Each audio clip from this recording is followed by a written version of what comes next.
ನಮಸ್ಕಾರಗಳು ಗೆಳೆಯರೇ, ನಮ್ಮ ಯೂಟ್ಯೂಬ್ ಚಾನಲ್ಗೆ ಸ್ವಾಗತ. ನಮ್ಮ ಚಾನಲ್ಗೆ ಮೊದಲಾಗಿದ್ದರೆ ನಮ್ಮ ಚಾನಲನ್ನು ಸಬ್ಸ್ಕ್ರೈಬ್ ಮಾಡಿ, ಬೆಲ್ ಬಟನ್ ಕ್ಲಿಕ್ ಮಾಡಿ. ವಿಡಿಯೋಗೆ ಶುರು ಮಾಡೋಣ. EPFO ಹೊಸ ನಿಯಮಗಳು. PF ಖಾತೆದಾರರಿಗೆ 7 ಲಕ್ಷ ಸಿಗಲಿದೆ. EPFO ತನ್ನ 237ನೇ ಸಭೆಯಲ್ಲಿ ಉದ್ಯೋಗಿಗಳ ಠೇವಣಿ ಲಿಂಕ್ಡ್ ಇನ್ಶೂರೆನ್ಸ್ EDLI ಯೋಜನೆಗೆ ಪ್ರಮುಖ ನವೀಕರಣಗಳನ್ನು ಘೋಷಿಸಿದೆ. ಈ ಹೊಸ ನಿಯಮಗಳು ಕುಟುಂಬಗಳಿಗೆ ವಿಮಾ ಹಣ ಪಾವತಿ ಪಡೆಯಲು ಸುಲಭವಾಗುವುದು, ವ್ಯಾಪ್ತಿಯನ್ನು ವಿಸ್ತರಿಸುವುದು ಮತ್ತು ಆರ್ಥಿಕ ಸುರಕ್ಷತೆ ಹೆಚ್ಚಿಸುವುದು ಎಂಬ ಉದ್ದೇಶ ಹೊಂದಿದೆ. EPFO ಹೊಸ ನಿಯಮಗಳು. PF ಖಾತೆದಾರರಿಗೆ ಉಚಿತ ₹7 ಲಕ್ಷ ವಿಮಾ ರಕ್ಷಣೆ. ಹೊಸ ಬದಲಾವಣೆಗಳು, ಸಾವು ಪ್ರಯೋಜನಗಳು ಮತ್ತು EPF ಬಡ್ಡಿ ದರ ಇಲ್ಲಿದೆ. ಉದ್ಯೋಗಿಗಳ ಭದ್ರತಾ ನಿಧಿ ಸಂಸ್ಥೆ EPFO ತನ್ನ 237ನೇ ಸಭೆಯಲ್ಲಿ ಉದ್ಯೋಗಿಗಳ ಠೇವಣಿ ಲಿಂಕ್ಡ್ ಇನ್ಶೂರೆನ್ಸ್ ಯೋಜನೆಗೆ ಮಹತ್ವದ ಬದಲಾವಣೆಗಳನ್ನು ಘೋಷಿಸಿದೆ. ಈ ಹೊಸ ನಿಯಮಗಳು ಸಾವು ದಾವೆಗಳನ್ನು ಸಲ್ಲಿಸುವ ಪ್ರಕ್ರಿಯೆಯನ್ನು ಸುಲಭಗೊಳಿಸುತ್ತವೆ ಮತ್ತು ಕುಟುಂಬಗಳಿಗೆ ಅಧಿಕ ವಿಮಾ ಹಣ ಪಾವತಿ ಹಾಗೂ ವಿಮಾ ವ್ಯಾಪ್ತಿ ಬದಲಿಸುತ್ತವೆ. EPFO EDLI ಯೋಜನೆ. ಉಚಿತ ವಿಮಾ ಭದ್ರತೆ.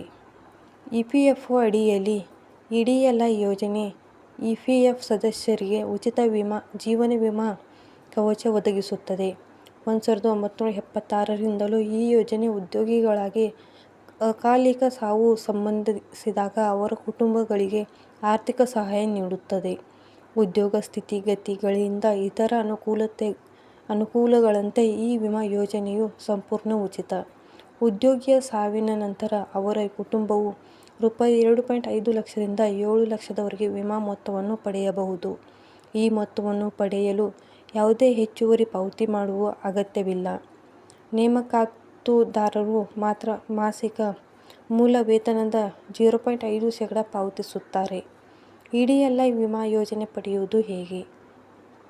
ಯಾವುದೇ EPF ಸದಸ್ಯರು ಉದ್ಯೋಗಗಳ ಅವಧಿಯಲ್ಲಿ ಅಕಾಲಿಕ ಸಾವಿಗೆ ಗುರಿಯಾದರೆ ಅವರ ನಾಮನಿರ್ದೇಶಿತ ವ್ಯಕ್ತಿ ಅಥವಾ ಕಾನೂನು ವಾರಸುದಾರರು ಈ ವಿಮಾ ಮೊತ್ತವನ್ನು ಪಡೆಯಬಹುದು. ಈ ಮೊತ್ತವನ್ನು ಕಳೆದ 12 ತಿಂಗಳುಗಳ ಸರಾಸರಿ ವೇತನದ ಆಧಾರದ ಮೇಲೆ ಲೆಕ್ಕ ಹಾಕಲಾಗುತ್ತದೆ. ನೀವು ಈ ಪಾಯಿಂಟ್ಸ್ ಮಿಸ್ ಮಾಡಬೇಡಿ. ₹7 ಲಕ್ಷ ಉಚಿತ ವಿಮಾ ಕವಚ. ಯಾವುದೇ ಪಾವತಿ ಇಲ್ಲ. ಹೆಚ್ಚಿದ ಬಡ್ಡಿ ದರದಿಂದ EF ಖಾತೆದಾರರಿಗೆ ಹೆಚ್ಚುವರಿ ಲಾಭ. ಅಕಾಲಿಕ ಸಾವು ಸಂಭವಿಸಿದರೆ ಕುಟುಂಬಗಳಿಗೆ ತಕ್ಷಣದ ಆರ್ಥಿಕ ಭದ್ರತೆ. ಈ ಬದಲಾವಣೆಗಳಿಂದ ಪ್ರತಿ ವರ್ಷ ಕನಿಷ್ಠ 1,000ಕ್ಕೂ ಅಧಿಕ ಕುಟುಂಬಗಳಿಗೆ ನೆರವಾಗಲಿದೆ. EPFO ಸದಸ್ಯರಿಗೆ ಹೆಚ್ಚುವರಿ ಭದ್ರತೆ ಮತ್ತು ಅನುಕೂಲಗಳು ಒದಗಲಿದೆ. ನೀವು ಇನ್ನೂ EPF ನೋಂದಣಿ ಮಾಡಿಸಿಕೊಳ್ಳಲಿಲ್ಲವೇ?